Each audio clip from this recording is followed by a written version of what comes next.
98.5 WNDB.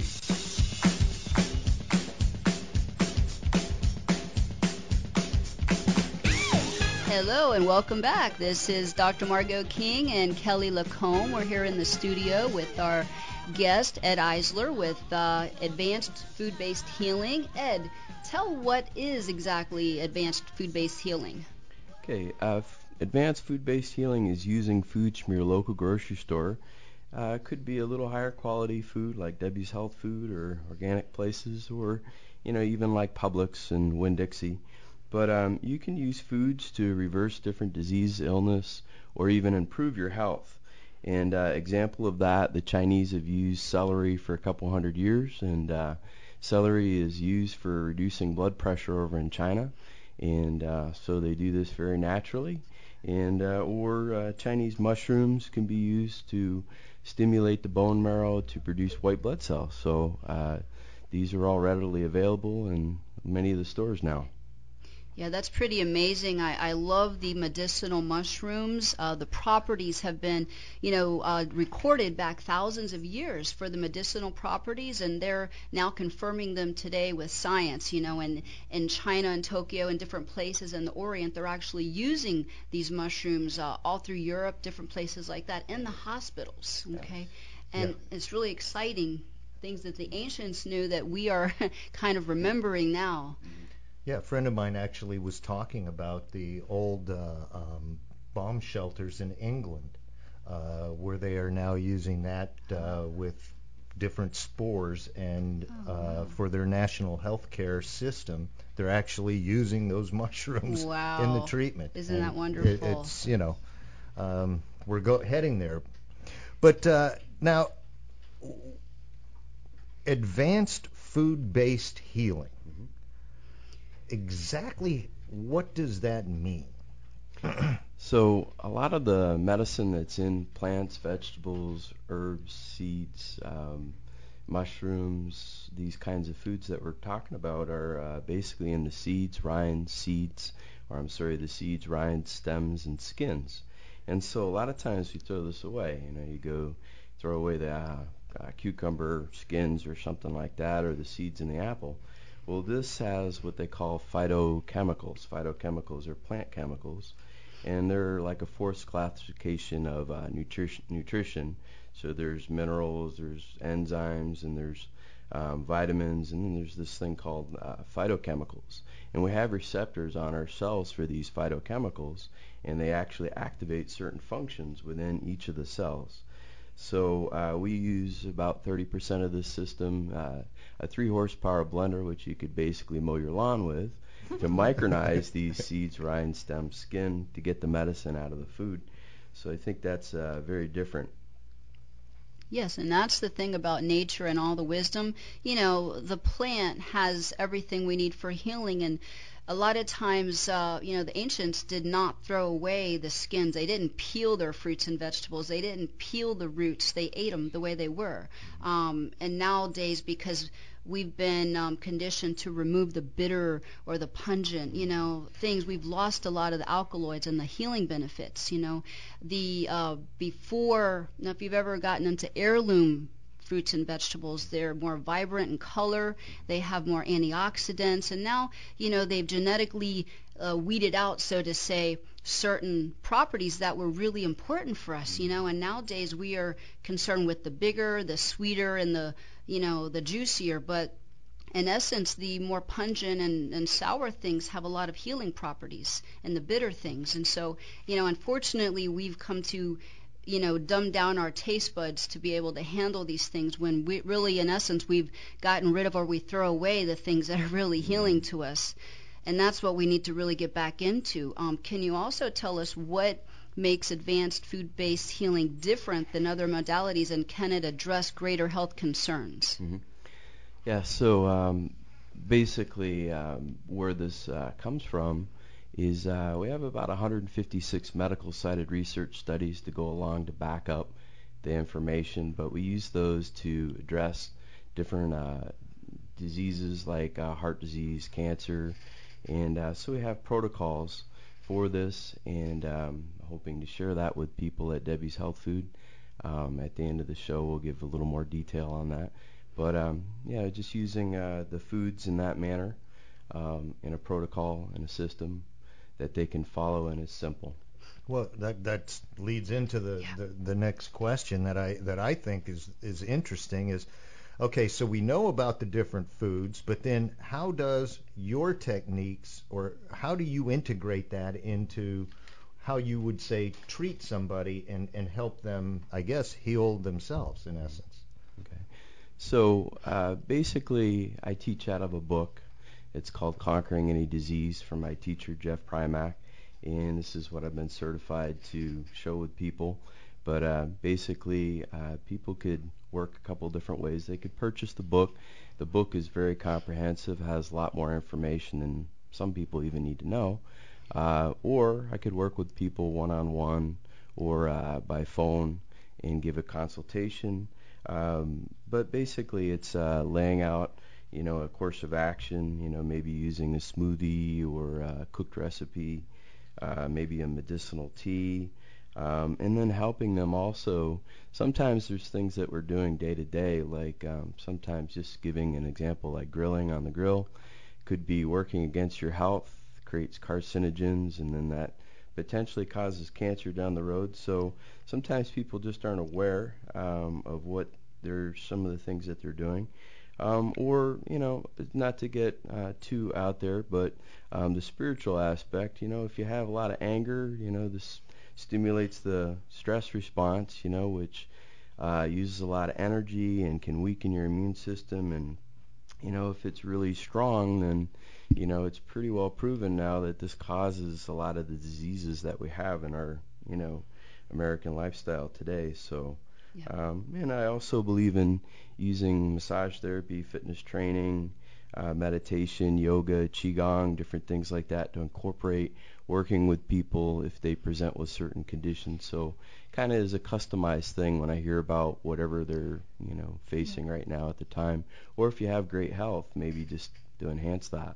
Well, that's what holistic, lifestyle is about, is balancing all those things, mind, body, spirit, emotions. Everything is important. If you have a deficiency in one of those states, it will affect the other states. I've met so many people that ate right, took their supplements, but they had a very stressful life, or they're very angry, and it did spill over into their health, and it did affect their health. And until they remove that cause, the root cause, they did not experience optimal health. And that's the thing about balancing each one of those things. Other cultures like Ayurvedic medicine, they really stress about focusing on the inner emotions. It will affect your health. It's not all about your food diet, it's about your mental diet and your spiritual diet as well too. So I do highly stress, focusing on balancing all of this. Talking about organic foods. Let's talk about what the difference is between organic and what does organic really mean. Yes. So I found a really great article in Prevention Magazine. It was out about a year ago. It was a Mayo Clinic doctor, so it had a lot of clout to it. He had found that, this was like 4 years ago, they'd done studies, and they found that organic food was no healthier than conventional food. And then the magazine came out with his new findings, which found just the opposite, that organic food is 94% safer than conventional food. And his thing was 6 years ago is where his looking at the amount of pesticides that were used, and so he miscalculated. And then there's a registered dietitian in the same article that wouldn't eat any of the meat that's in the supermarkets, so to speak, today. So organic food, also in the same article they touched upon, can have 3 to 4 times more nutrients. So maybe you pay a little bit more, but you're paying for something that's going to help your body, and that plays out into your life. And also I think it's really important too. There's a food in Tibet called the goji berry that we use a lot in this system, and they also feed goji berries to cows.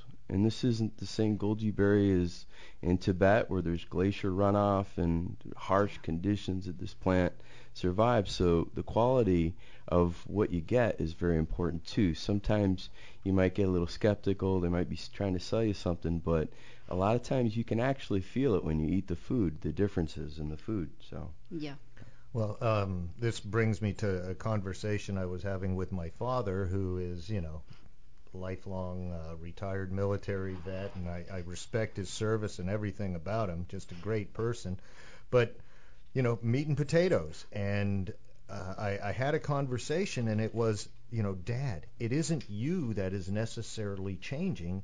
It is the way that the foods that you eat have been grown and how they have been manufactured and processed that has changed, and why some of these foods potentially are so harmful to us. Yeah, it's not about the, and that's another thing I do experience with older people, and they say, I've eaten this all my life, but no, really you haven't, because the foods nowadays are not the same food that you grew up on. Right. The cows used to be eating grass. Now they're not. Now most commercially raised cows eat no grass ever. They're fed, artificial ingredients, corn and soy and pesticides and herbicides and vaccines and hormones and all kind of things that those other cows never received. So it is a huge difference what you put in your body and the way these animals are raised and the way the vegetables and fruits are raised and the conditions they're raised in. They've done so many different type of experiments, even using like Kirlian photography on organic fruits and vegetables and non-organic fruits and vegetables to show that the the energy health level is greater in organic fruits and vegetables. You can Google these things on the internet, but you do feel different when you eat them, and you feel better, and they taste better. And like I tell people, yes, you can't afford them because you just, you don't have to eat so much, and you can take shortcuts other places in your life to really be able to eat quality. There's no reason that people can't eat quality, because when I sit down with my consultants, and I talk to them and I show them in different places where they can make changes and they can eat healthy. So there really is no excuse about financial, Well, and then you sit there and I can't afford organic, but I can afford a $5 latte every morning, and not Exactly. saying we want you all to give up that, but there really are some alternatives if you look at the affordability of eating right versus what it's going to cost you in the long run. I mean, our healthcare is spiraling Yes. out of control. It's just unbelievable, and most of it is self-inflicted wounds. Yeah, that's the thing. It's mostly self-inflicted, the things that we do to our bodies. Our bodies are designed to be well and can heal, when you remove those obstacles and give it the support it needs. And, our bodies, they're pretty resilient to things that we do to Right. them. We're constantly bombarding our system with, chemicals and radiation and things like that, and we're, bouncing back. So if you just be nice to your body and give it what it really needs, it will work for you. Well, I also think that just what you just said, be nice not only to your body but to other people, and the stress levels decrease. Get a smile back if you give one, and it's just amazing how those small little transformations can actually play a great role in your overall health and prevention of other diseases that we don't even know about yet. Exactly. Now, Ed, you've written 3 books. Tell us a little bit about the books. Okay, probably about 6 years ago, I wrote my first book, was The Pain-Free Movement School. So as I was saying in the beginning, I kind of come from that realm of having chronic pain. And so I've gotten myself out of chronic pain. Great. And really studied this a lot. And basically the system just uses natural, neutral, straight spine. So if you're round or slumped, that's kind of the opposite of this. So it's a straight and direct spine that places the disc in a more neutral position, better mechanical advantage for leverage. And then we use things like body mechanics and martial arts concepts too for everyday activities. So you may not think about how you get things out of the trunk of your car or something like that.